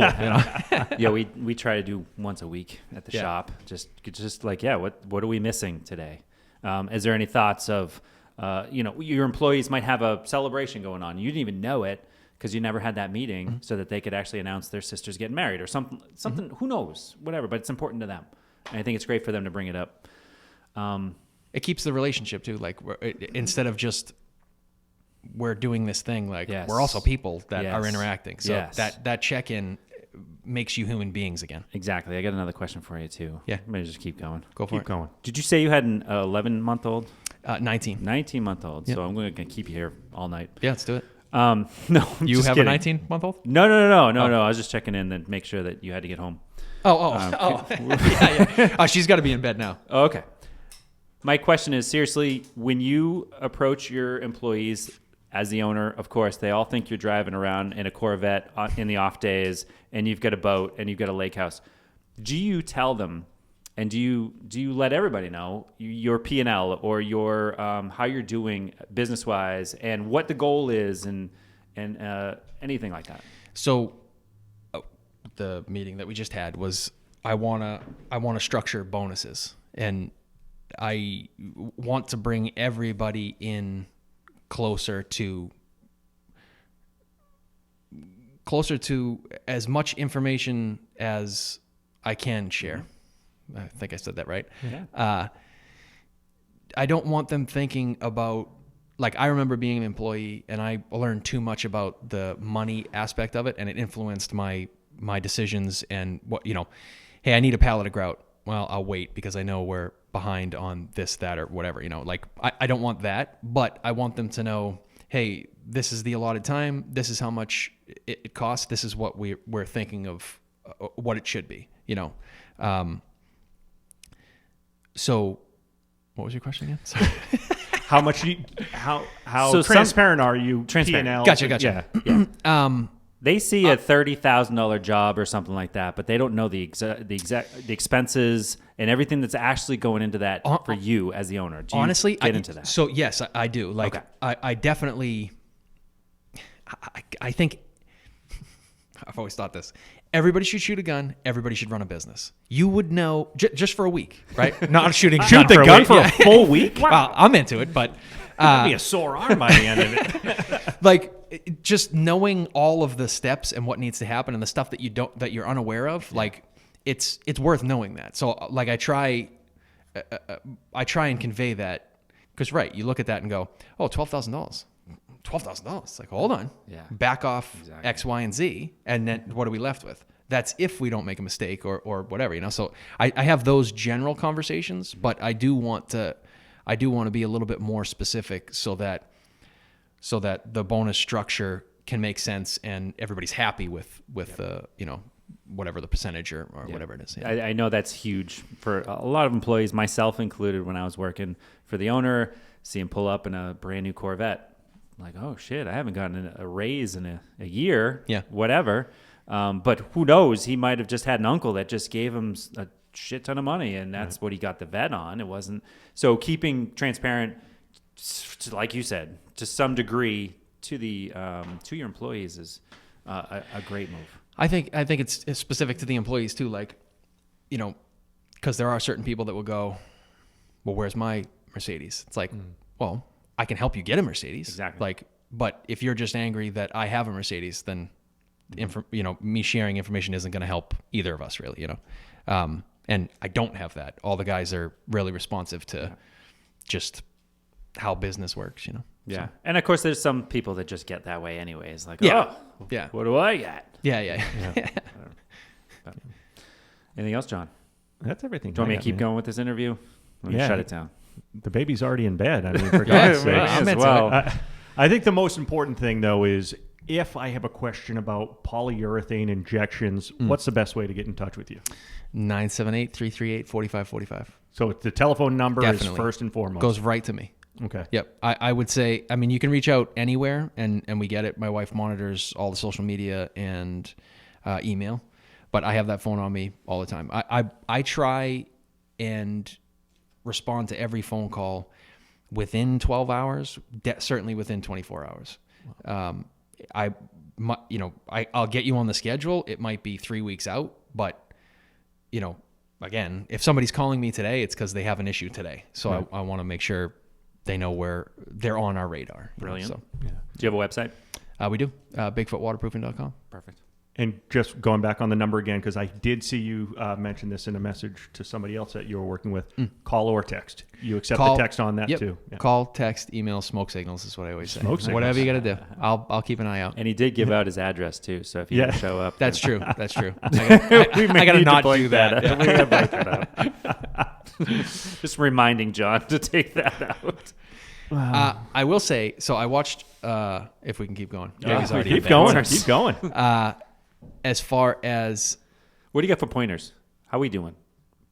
In this? Yeah, I'm nervous now. You're looking at me pointing at me. I was telling us what the script should be. I'd already said... No beers? I already said to John, I listened to a couple of your podcasts, and the more laid back it is, the better. The less interview. Yeah. Like, and even the ones that I listened to weren't like interview. Like they were conversations, and like that is certainly the best. And you guys have a good back and forth. And not annoying voices, so that's huge. Yes, not annoying voices. It is huge. It's huge. Your voice is amazing. My voice is what it is. But thank you. I appreciate Absolutely. it. I was going to say too, though, you said something. So a mechanic is one of those for me that is hard to find. Like, and I know enough to be a little dangerous, but not enough. You know, I would say personally, the more back to information. The more you give, the more I'd want to go to you. Yeah. 100%. No, the videos, dude, like if you're doing videos right now, and again, with your personality and how like you communicate with somebody on camera, somebody sees that, they're not intimidated by you already. Well, I want to see you doing those videos. That's what I mean. I would love to, This- but John doesn't give me that opportunity. He doesn't That's- ask me shit anymore. I can't tell any more stories about brakes and timing belts. No, I want to see. Like, there's a sound in my wife's left front tire that It's a wheel bearing. okay. That honestly, Done. that was my guess. But like, I don't know. No, you know, I- it's like scratchy, but it's worse when it's cold. Yeah. Good luck with that one. Okay, You got to thank you. find somebody that you really trust. That's what I can tell you. That sounds like And a we all tricky know how one. car mechanics are. Yeah, they're the worst. They're all shady. Needs a new Seen that Johnson 2020 rod. Yeah, seen the 2020. Yeah, but it is one of those. It is one of those like car mechanics for sure, because I don't know. Like, you know, you tell me it's this, that, and this, and it's like, okay, yeah, right. What am I gonna say? Yeah. No. You know, Yeah. oh, it's definitely not the wheel bearing because Yeah. whatever. You know, like in the basement, it's like, oh, it's leaking from there. And if it's not leaking from there, they can say it's not leaking from there. You know, but with the car, it's like, I guess it is the wheel bearing. Yeah. In the basement, you can go downstairs and see it physically, and then they can watch it actually happen, and then you've got a final product. With automotive, I changed your air filter and your spark plugs. It still runs exactly the same as it did when they dropped it off. Right. There's no satisfaction for us. Yeah. We get satisfied. We can pop the hood, doing the right thing when no one's looking, and making sure that we're not charging somebody for a gasket that we did not put in. We didn't need it. We didn't charge them for it. And What- just being good about that. What about, and I know this is kind of intrusive, but what about, like what I've been trying to do is, and I've been falling behind being so busy, but you set the tripod up and just record what you're doing for a time lapsed, whatever the hell that is. I always right say there. it wrong. I get every it. time. I know. Yeah. But anyway, John, what is that? Time lapse. time lapse? Thank you. It's when the people move really fast. Yeah, that. St. But- John's Prep. Eagles Yeah, on the exactly. warpath. Ooh, ah. At least somebody's paying attention. Yeah. But a video of the mechanic working on it, like I would watch that for sure. Like, I bring my car in and we did this, that, and this. It's like, oh, you're gonna send me the time lapse? Like, yeah. Oh, we'll send it in an email when we're done. You know. So to be honest with you, we have a program that actually we can take photos, we can take videos of your scraping sound on the right front, and here's a video of it because this is what we got. Yep. It makes it easier for our service advisor to say, hey, Mr. Tim, have you pulled up the video that we sent you a few minutes ago? And I just want to go over with you. Yeah, and yeah, just yeah. making sure that we're on the same page and blah, blah, blah. So we do have that option. Setting up a tripod and having a YouTube video would be amazing because I think there's a lot of value. Yeah. I literally walk into the shop and go, nobody gives a shit about this business. Like, what would be cool? But man, I've just, you talking, I can think of a bunch of things in the basement and injection things. And I'm like, well, that'd be cool to see a video of that. But we're going to pile on him Sure. right now. Honestly, dude, we've talked, he doesn't use too much Instagram. We won't hold Mm-hmm. it against him. But just a simple thing of every car is going to have something different. And you're like, oh shit, this tie rod, haven't seen one like that before. Pull up the camera and go, hey guys, look at this tie rod. This is what we did, and this is how we're going to change it. You throw it out on shorts, you throw it out on Instagram. And absolutely. Yeah. To that point too. And it doesn't have to be all production and everything like Oh, that. yeah, I know. Because there is a barrier there. the like, nobody gives a shit about this. Who cares about basement waterproofing? I thought the same thing. I was like, you know, I mean, I like the videos because I like the time lapse, time elapsed, time lapsed, whatever it is.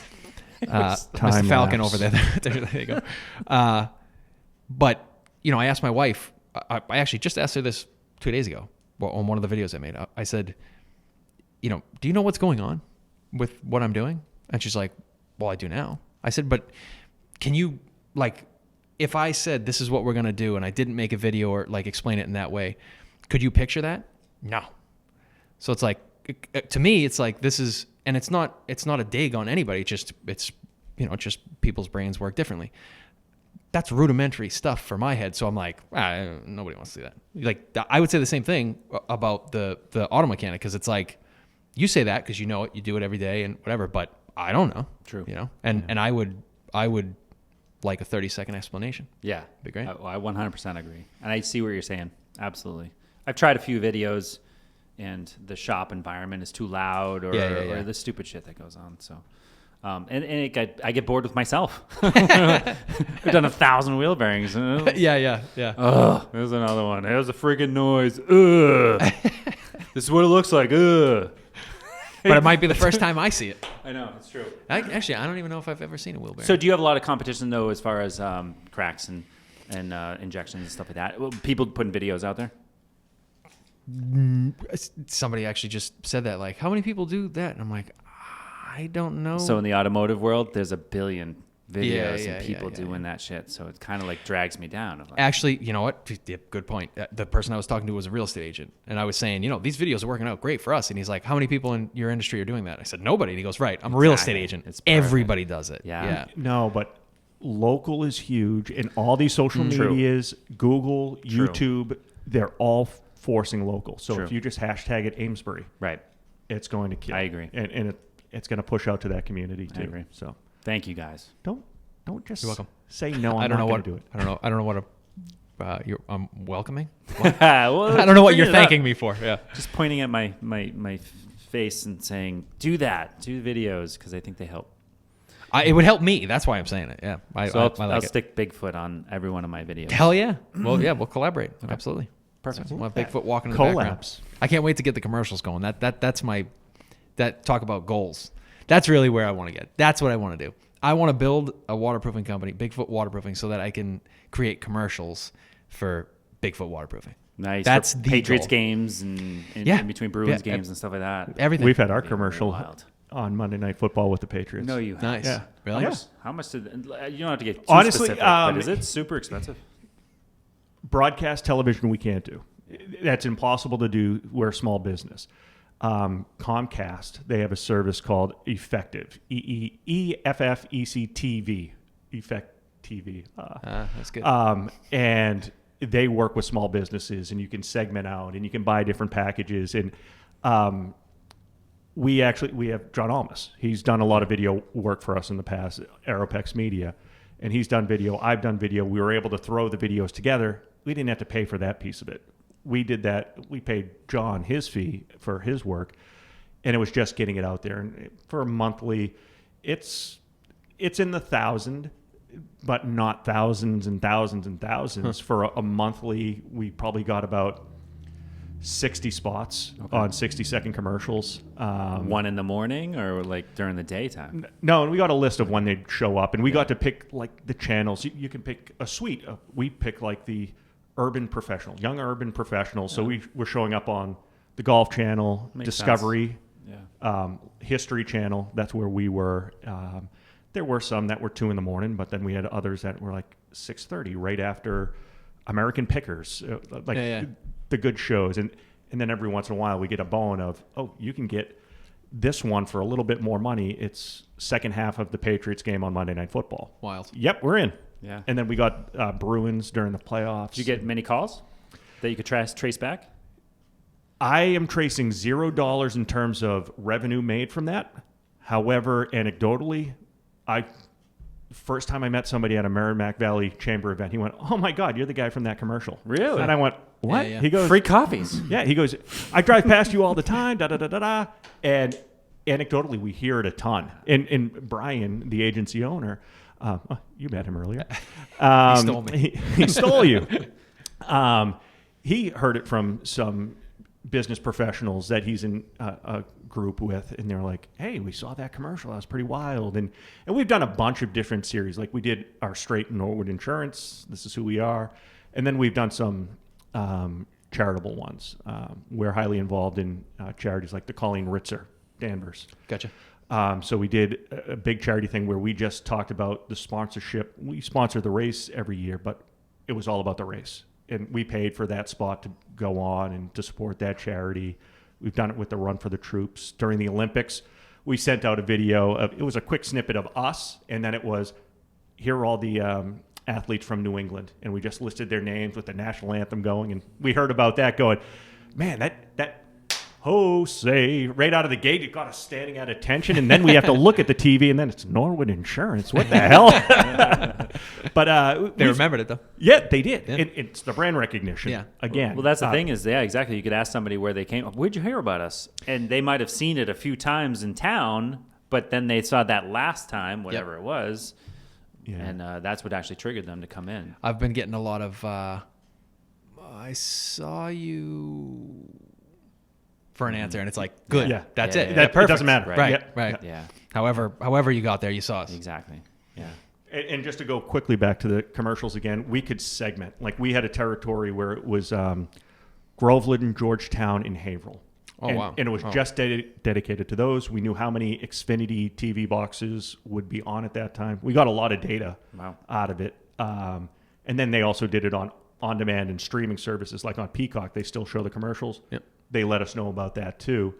But then we could buy another section. We did some campaigns. It was Newburyport, Newbury, West Newbury, and Rowley was another. You pay X dollars more for this territory as well too. How big is where's your territory? Where are you guys? So mostly? Groveland is our headquarters. Haverhill is probably our heaviest concentration of policyholders, but we have policies in Florida. We have them in Maine. But really, Haverhill is probably the most volume. I should know that. Probably. You got so much data. You should figure this out. Hell yeah. Yeah. Hey, what about radio? Radio, you ever got? I know you had the radio voice and you did radio. On the voice, photo. FM 91. God, we just killed another battery. Wow. This Tim is the man. The baby's asleep, though. the baby's asleep. The baby's asleep. And you're not working tomorrow. Now we're Come on to that find camera. out. That's well, right. he's setting them up, but he's not. That's right.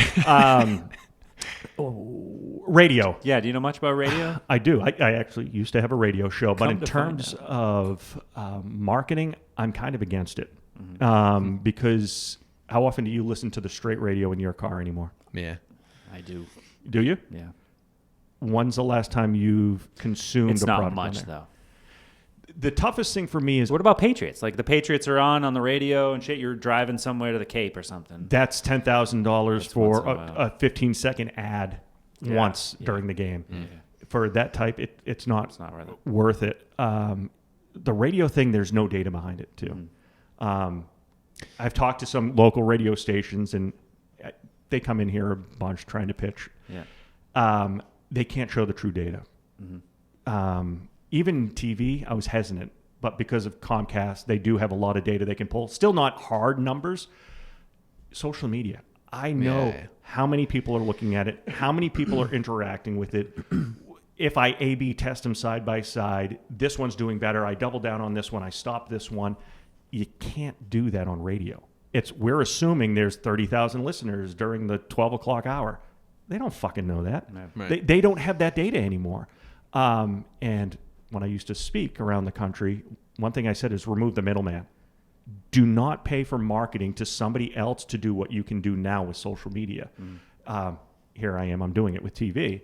But it's pretty powerful, like especially during a Patriots game, for Christ's sakes. Like that's pretty powerful that all of a sudden my ugly mug showing up on TV and it's like, that's the guy I walk by all the time downtown. Yep. So. I suppose it's not like if you're starting off, why pay somebody what you can do, right? Like certainly there's no reason for us to pay with the social media presence that we have. But maybe in the future it will be worth the investment. Yeah, absolutely. Keep talking. I'm going to get another battery. No worries. Yeah, we're trying to do the podcast too. So I mean that's part of our getting out there and doing radio. Yeah, I like I said, I like the setup, the podcast. I was just thinking of I honestly I was a little hesitant that it's a small business podcast, and only because I'm a small business owner, but I feel like I don't know small business, you know, like. You got employees. Yeah, I know. Again, I know. Yeah, I know. You could have a lawsuit at any second. That's true too. You're fine. You're a small business, that's for sure. You got insurance? Yes. Yeah, I think. So I'm pretty sure. We had Declutter with Dawn, one of our first interviews, and she was going into houses and decluttering and things like that. And I was just like, I got a great question. Here we go. Are you insured? Because you're going into houses. Yeah. And John was like, yes! A great question. Yeah. Right? Terrific question. But she was like, shit, No, I'm looking into it right now. So, but I would imagine with your business that you're going into houses and you're doing all that shit. It is actually about insurance. Waterproofing is a tough one, and right. we should certainly talk about it. It's like, I mean, waterproofing in general, just having the conversation it's a super broad term, right? Like, I'll get calls like, "Hey, how much to waterproof my basement?" It's like, yes, right, exactly. It's like, what are we doing? You know, I mean, is it a crack or so? Like talking to the agent that we're using, it's like, do you do this? Well, do you do that plus this? Do you not do that? It's like, yeah, we do, but like there is no, hey, well, you tell me. Mm-hmm. There is no, we inject polyurethane resin, specific coverage, right? Like it falls under, I think originally we fell under like painters, like a painter's something or other. No? Maybe I need to talk to an insurance guy. No. I know one. What we were doing, like, do you brush materials on? Yeah. Yes. So then it was like, okay, that's not what we have right now. But I think when I was originally talking to an insurance company, they were like, well, what do you actually do? It's like, waterproofing. Well, is it a paintable substance? And it's like, yeah. Oh, well then, a painter's, God, tell me, painter's, what the word I'm looking for? Thank you. Jesus. You're welcome, John. Yeah, thanks. We weren't on that. You're hired. Not St. Thomas. Where was the prep? St. John's prep. St. Thomas. Jeez, I don't know. Virgin Islands now? I'm still trying to figure out what Danvers is. I don't even know. Wait, what? Really? Yeah. Wait, are you from the area? It is. I'm from Amesbury, so we used to play Danvers in hockey. That's all I know. Danvers was good hockey back then. Yeah, they were. Damn good. St. Thomas was. St. John's Prep was. St. Thomas. Where is St. Thomas? Isn't that down there in Danvers? I think he's making it up. I don't know if it's St. Yeah, Thomas. I don't really? I don't know. I don't know what the fuck. Frankly, it sounds made up. It could be. It works. Yeah. Apologize. But so what that company's trying to figure out is how risky is this fucking guy? Right. If he's cutting through the basement slab to put in a French drainage system or a sump pump, okay. If he doesn't know what the fuck he's doing, this house could crumble. Right. And the whole house needs to come down. So that's going to cost me a ton of money down the road. Maybe that's not my appetite. Or that's as soon as you drill into the foundation, it's like, oh no, we don't want to do that. It's like, well, hold on, I'm not coring holes. That, they're 1/2-inch holes that go in 4 inches. Like, you're not. That was a big one to get over. Like, a lot of people, just as soon as you said I'm drilling into the foundation, they're like, eh. And I don't even know how that works. How can you just go, yeah, no, we don't want to cover you? It's the insurance company. They choose what risk they want to insure. And some people are just into the risk. Some are and some aren't. And that's, I always joke with my clients that you know that they like you and your business a lot depending on what the premium is. If they're going to charge you a small amount of money, they're the type of company that loves your business. If they're saying, fuck no, I don't want it, or they're charging you through the roof, so you say, fuck no, I don't want that policy, right. They don't like it. You think of things like Lady Gaga on the roof of the Super Bowl. Did not see that going there, but go ahead. That was the last thing I thought you were going to say was Lady Gaga. I aim to please. But local insurance company doesn't want to insure that. They can't afford it, but there are people that do love that. Like you hear Lloyd's of London, they will insure something like that. Yeah. So there's always a way to insure something. It's just depending on how much the companies like it or really, really hate it. It depends. Is it like Haggerty Insurance is for classic cars? Yep. So you can basically name how much your car is worth. Like it's worth $100,000. Okay, cool. Haggerty will insure it. Just the premium is going to be crazy high or whatever. Is that type of thing in insurance for coverages for homes or businesses? Not in the same way. Not in the same way. Mm-hmm. Because the biggest thing with businesses is the liability insurance. Mm-hmm. And there are different types of liability. There's general liability, just the way you're running your business. Somebody walks through your front door, trips on the threshold in the waiting room. That's general liability. If one of your technicians does something and that car is kaput, that's something under garage keepers or errors and omissions. And so the liability is the big deal with insurance. And wow, this is going to be the least. Sorry, you can cut it listening to piece at all. But no, it's the liability is a big thing, and there's different ways to insure different aspects of your liability. And yeah, different companies like them, some don't. I've talked to you before about there are some garage keepers, some companies I work with that love them, and some that won't even write them. Some that like loaner cars. Some that go, oh, you got loaner cars or dealer plates? We're not writing the entire shop just because you have dealer plates. They see different risks. Can you give me I'm a 5-year-old explanation of errors and omission?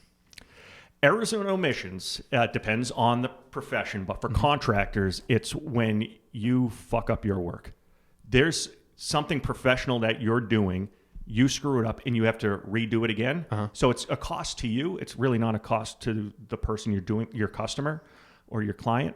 And that's where it comes in. Errors and omissions for me as an insurance agent. Yep. I tell you, you don't need errors and omissions as a contractor. You're all set. Then you fuck it up and you go, okay, I'm going to make a claim on my general liability. And the company goes, oh, no, this isn't a general liability. You need errors and omissions. Then you come to me and go, hey, idiot. So I need an errors and omissions for the professional advice I give. Okay. So that's on services. That's a lot of people don't realize on a standard general liability policy, your work is not insured. Yeah, I do know that. Yeah. Which is insane because you go, what am I paying for? Yeah. That's the next question, right? Yeah. I mean, obviously you're paying for something to happen to basically somebody else. I mean, is really the but right? your work is never caught. That's one of the first exclusions in a commercial policy, and it's exclusion blah blah blah 1B 2 in quotes your work right there. It's like your work is not insured. Oh, great. So why am I paying for this? So I have errors and omission, but it was always one of those like, hey, you need this? I was like, okay, what do I need that for? Like, well, you need it. Like, okay, well, I guess I'll just pay for it. Yeah. No. I recommend it to my contractors all the time. Yeah. I needed it to when I was consulting for defoundation drilling. That was the other reason. So Consulting is because they're relying upon your professional advice. Right. And if your advice is wrong, and that's why I'll make it more broad. I don't want to talk about a guest at all. How could I do Lady Gaga, bring Lady back in. Lady Gaga goes into homes and makes recommendations and says, this is how you're going to design a room. And the person says, great, I have my contractor that's going to put up a bookshelf. Great. They drill into the wall. They get the plumbing line and water spewing all over the place now. It's back on Lady Gaga because she's the one who said, this is where we should do everything. Yep. Lady Gaga needs that errors and omissions because they're relying upon her advice. Even the guy who drilled the hole, he's supposed to check on it too. So there's some liability there. That's another 4-hour discussion here. But yeah, Lady Gaga needs to protect herself in those situations too. Gotcha. Interesting. Yeah. It is interesting. We'll have to cut this up to a commercial of some sort that you give. Yeah. Well, because it's a great question, by the way, Tim. Thanks. I mean, it is though. Like it is. Everybody needs insurance for everything, and it's like, well, my job's here. Keep going. It's like, but it's one of those things you do like in my disclaimers. I'm kind of giving away a little secret here, but the 10th disclaimer that I have there is lawyers rule the world. And if you read all the way to here, there's a certain percentage that we'll take off. Because really, Bigfoot hates that this page exists, but it has to exist, right? Because that's just the world we live in. So, but it's like, okay, so how do I make sure that none of that stuff ever has to happen or will be taken care of? So you need insurance for everything. Yeah, it's just how it is. But then it's like, there's so many different things and how, like, I have no idea. So I talk to an agent and they go, all right, we're going to reach out to, I don't even know what the term is, but it's like, okay, this is what you want to do. I'll get back to you because I got to talk to 60 other people. It's like, what are those 60 other people doing? Like, why can't I just talk to you? Why can't you? We're breaking it down at Insurance 101. I love this. I could go for days. Ben, I'll see you later. I will see you later. So insurance agent is the front guy or gal, typically that you're talking to that is acting as your consigliere to work with the insurance companies. As an independent agent, I work with 50 plus insurance companies that some like some businesses, some don't. So I need that wide range. There are other insurance agents that are known as captive agents, State Farm, Allstate. There's Nationwide used to be. They only work with one company. They only have those products to offer. It's easier. You can do quick business. They know all their products, but there's no options for the clients. Gotcha. Me, you come to me with a waterproofing. First of all, I'm going, oh shit, who am I going with? Do I go over here or there? And I pull it all together, and I talk with the underwriters over there. And Underwriters, that was the word. Yes. So I talk to the underwriters, and anytime I have a client that I'm going to do business with, is I have to propose to them, hey, this is Tim, Bigfoot waterproofing. He's awesome. We need to insure him. We need to give him a good price. And I tell that story, and I give a lot more behind what your business is all about. And some will need a little bit more. Maybe I have to dig in deeper with them. Some will just say, nope, all good right from the start. So that's how that works. So Gotcha. It's the insurance companies or carriers are the names of them. They're the ones that are the gatekeepers behind there. Gotcha. And we just try to act as the middleman. The go-between. Yeah. Yeah. Okay. Yeah. I kind of knew that in general, but yeah, no, it's good. Yeah. I like it. Yeah. Keep going. I What love else? insurance talk. I love crack injection, so it works out. He does our crack.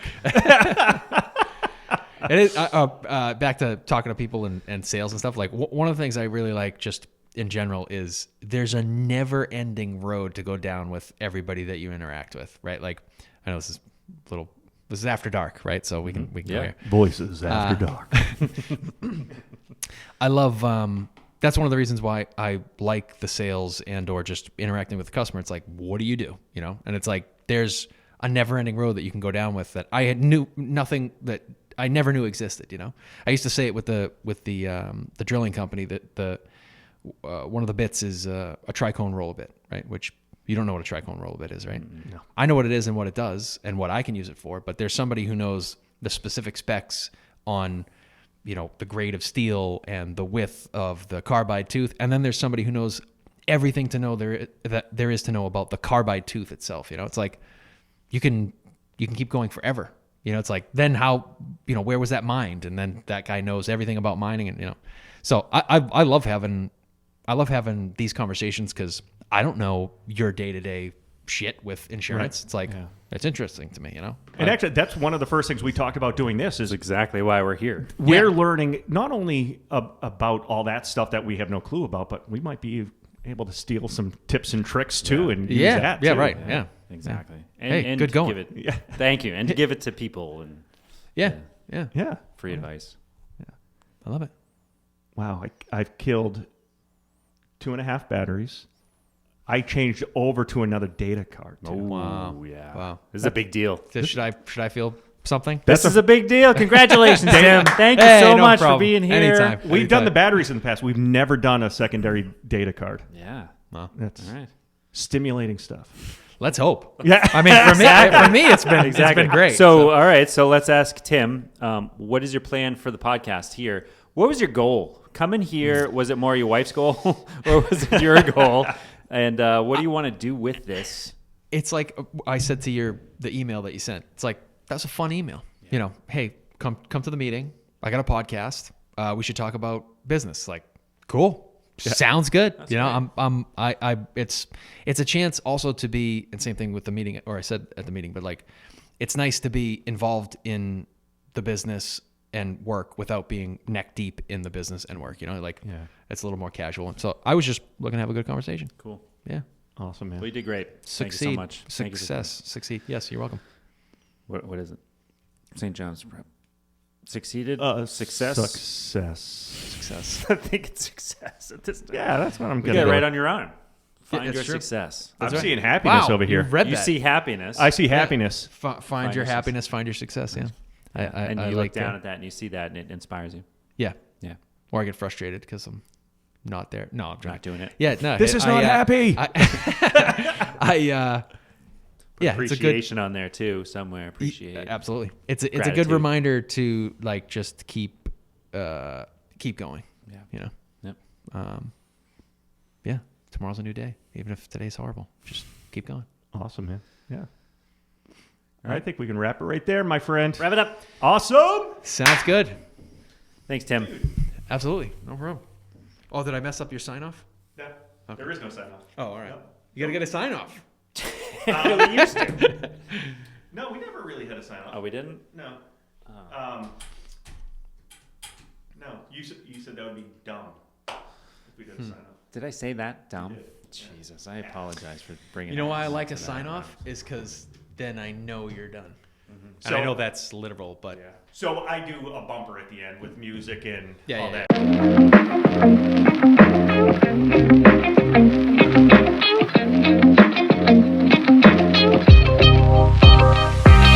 This has been another episode of Voices from the Valley. If you'd like to be a guest or know someone that would be a great guest, send us an email at voicesfromthevalley.show@gmail.com. Want to learn more about Ben Tallberg and AFA Auto Repair? Head over to afaautorepair.com or call 978-388-5959. Want to learn more about John Bachmann and Norwood Insurance Agency? Head over to norwoodinsurance.com or call 978-372-5921. Thanks for tuning in to Voices from the Valley.